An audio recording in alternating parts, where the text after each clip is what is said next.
how ENFPs see the 16 personalities. ESTP. ENFPs see ESTPs as people who live in the moment, but sometimes forget to look beyond it. I don't mean this in the sense that ENFPs think ESTPs don't forward plan enough. ENFPs are very happy to exist in the moment, in some fashion. It's more about inhabiting the abstract realm. The devil-may-care nature of ESTPs appeals to the freedom-loving, rebellious side of ENFPs, but there will be recurring instances where the ENFP wants to go off into the deep end of speculative play, which ESTPs will often see as pointless. So ENFPs will see ESTPs as people they can have a great time with in short bursts. ISTPs. ENFPs admire the ISTP's lethal grace, but clash with their hyper-rationalism. ENFPs are so often scattershot. They move through life like a whirling dervish at times. ISTPs are pointed, direct, able to strike at the heart of a thing, and get their view across in a concise and incisive way. ENFPs admire this about them. There is a clarity to ISTPs that ENFPs struggle to capture. This realism of ISTPs can also be a source of contention between these two types though. ENFPs might see ISTPs as unwilling to entertain possibilities, not just because those possibilities might yield useful insight, but also for their own sake. ISTPs don't always engage in that kind of ideational play that ENFPs adore. So ENFPs might see ISTPs as somewhat closed off to exciting mental, in every sense, avenues. ENTPs. ENFPs see ENTPs as the cold-blooded, provocateur versions of them. ENTPs are masterful mischief makers, and ENFPs lap this up. Because it speaks to their own nature, these two, as a duo, is a recipe for weird, wonderful, wanton, controlled chaos, minus any actual control. ENFPs can be iconoclasts, people who challenge others to think differently, to branch out, to unlock sides of themselves that they might be suppressing. They challenge people to be better in certain ways. So this proddy-pokey approach is something they have in common, but ENFPs have more of a natural warmth to them, whereas ENTPs often have ice running through their veins. Sometimes that cold, hard logic is really jarring to ENFPs. So, they see ENTPs as kindred spirits up to a point, beyond which they diverge. ESFJs. ENFPs see ESFJs as warm and empathetic, but often too vibe controlling. ENFPs are conduits for unleashed authenticity in others. You can be more you around them. Accepting the weirdness of other people comes with that territory. ESFJs are social catalysts, maestros of interpersonal dynamics. But, in groups, they want cohesion and harmony, and will, sometimes quite harshly, stamp out instances of disagreement between people. ENFPs would prefer to let that take its natural course, and for people to be their authentic and unfiltered selves around each other. So ENFPs might see ESFJs as conductor extraordinaires in the social realm, but should let their musicians improvise a bit, rather than following the sheet music too rigidly. INFJs. ENFPs see INFJs as people possessing a different method to a similar kind of madness. INFJs are the shadow type of the ENFP, and vice versa. These two types have the same kinds of functions, intuitive, feeling, thinking, and sensing, in the same order, just flipped, in terms of whether they are introverted or extroverted. So they have certain imbalances and preferences in common. People speculate that a person will resemble their shadow type when they are in an unhealthy state or period of their life. So, an ENFP might resemble an unhealthy INFJ at times, or just resemble them more generally. Having an intuitive function as your dominant one, followed by a supporting feeling function, is a weird combination. In fact, it might be the most weird. I say that because the abstract realm and the realm of feelings are both amorphous and fluid places. It can be hard to pinpoint those feelings, thoughts, and ideas, let alone convey them in a way that anyone understands. It's a strange headspace, an unusual state of being. For this reason, these two types get each other, but often in ways that aren't obvious to them. ENFPs will see INFJs as fellow aliens on Earth, but from different home planets. INTPs. ENFPs see INTPs as astonishing, critical thinkers in every sense of that phrase.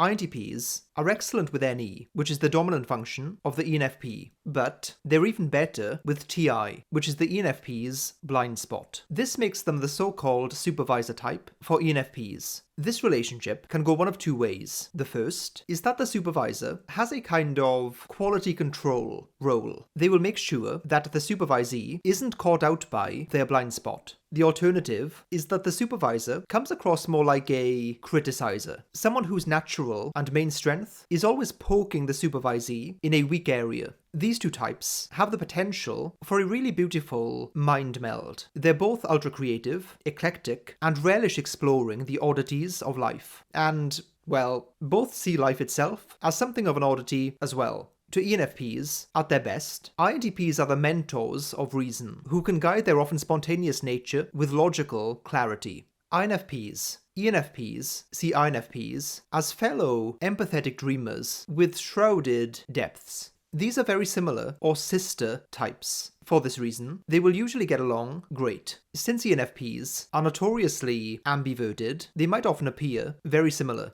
Both types struggle with reconciling their own views and values with those of society at large, which in turn leads them to feel misunderstood, outcast, or outside of the inside, whatever or whoever that is. So there will be a beautiful mutual understanding and appreciation between these two types. In times of stress, types often find relief from their third slot functions. This might cause a clash between them for the following reason. The third slot function of ENFPs is TE, which is the inferior function for INFPs. The third slot function for INFPs is SI, which is the inferior function for ENFPs. That might cause conflict. Then again, both types might also see the value in this as well, as a way for the other to partially compensate for and even improve one of their weaknesses. So it can go both ways. ENFPs see INFPs as gentle spirits and quiet observers with a fierce strength of conviction and unyielding principles.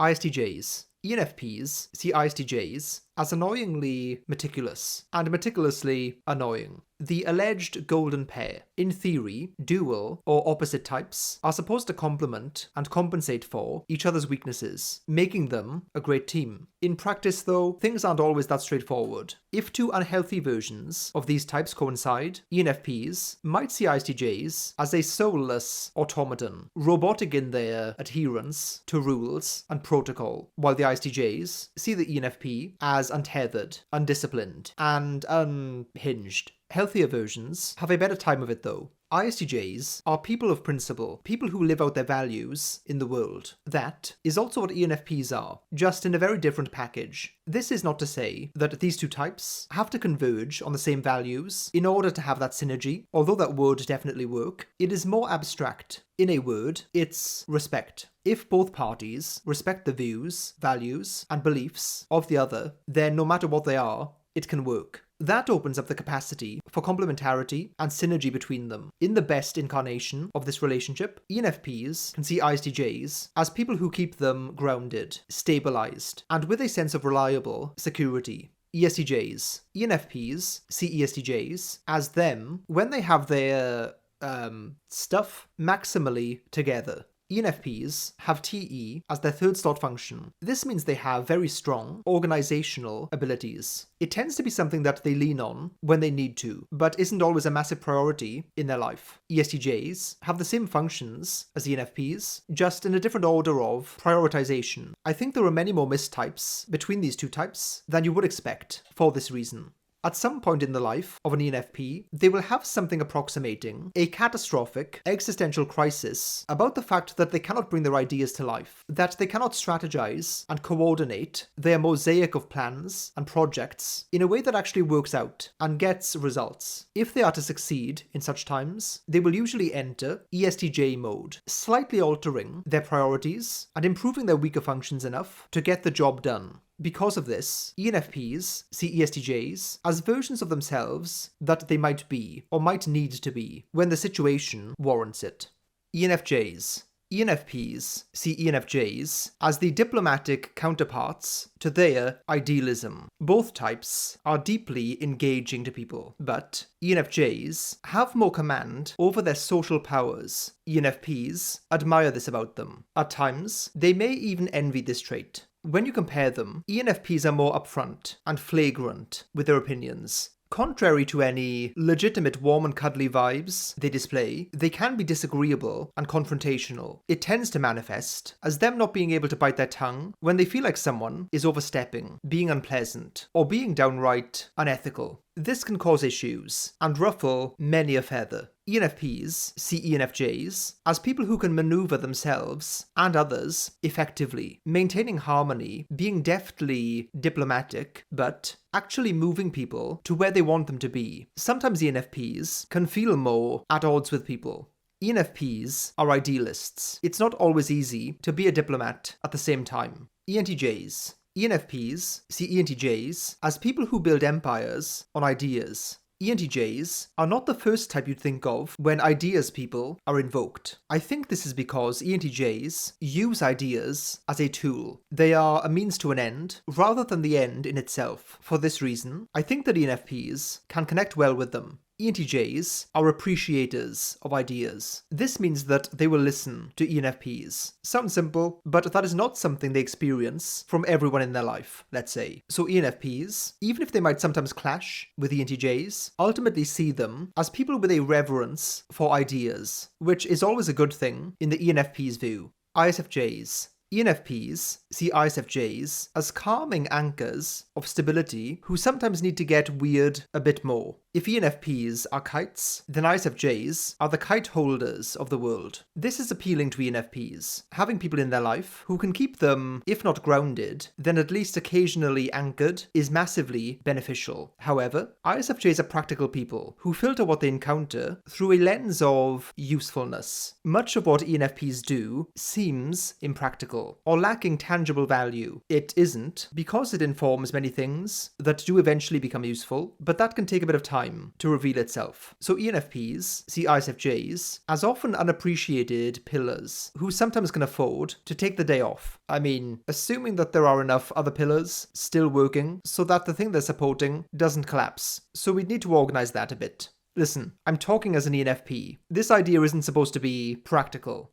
INTJs. ENFPs see INTJs as delicious architects and implementers of ideas. They are both intuitive DOMs, but despite INTJs being NT types and ENFPs being NF types, they have the same middle functions, but in a different order. They both make use of and value TE and FI. There are overlaps, and it's no surprise that they get along. ENFPs are ideas people. So are INTJs. ENFPs can brainstorm, or storm the INTJ's brain, with ideas, novelty, and new perspectives, and the INTJ can incorporate that into their plans and schemes and strategies, and make them happen. I think that ENFPs see INTJs as kind of dark and mysterious, exotic creatures, but more importantly, as people capable of the most glorious feat, manifesting the abstract in concrete reality, traversing the dicey terrain between conception and realization, having an idea and doing something with it. This is endlessly appealing to ENFPs and makes them a very good team.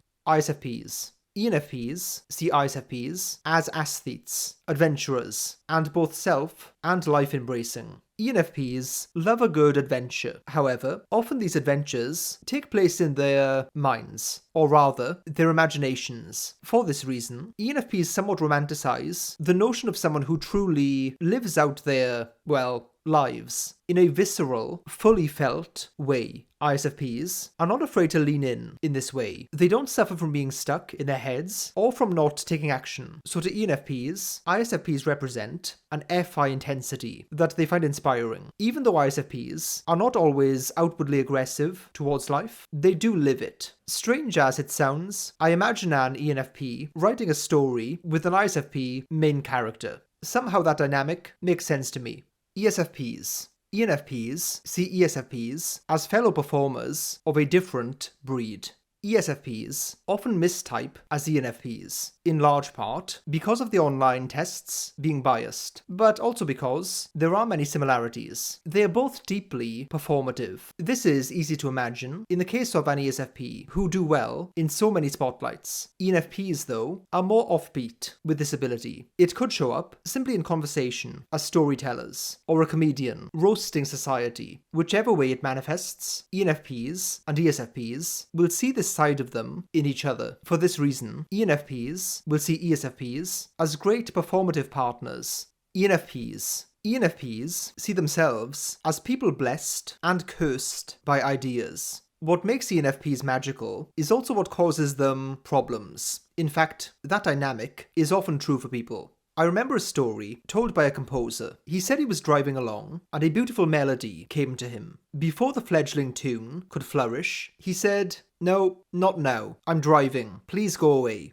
Such is the difficulty of being a person who is forever struck by ideas. Sometimes, following them will change your life, and potentially the lives of many who benefit from them. Other times, it's a dead end, and you never know which of the two any given idea is. This is the curse of the ENFP. I think ENFPs roughly see themselves as a one-person ideational menagerie, kaleidoscopic, eclectic, and sometimes able to navigate through life in a non-chaotic and non-ridiculous manner. I see ENFPs as fantastic subscribers. Let's take the idea of following me and make it tangible. Also, if you have already subscribed and you want to go further down the rabbit hole, then feel free to join me on the Love Who Discord server. The link for that is down below.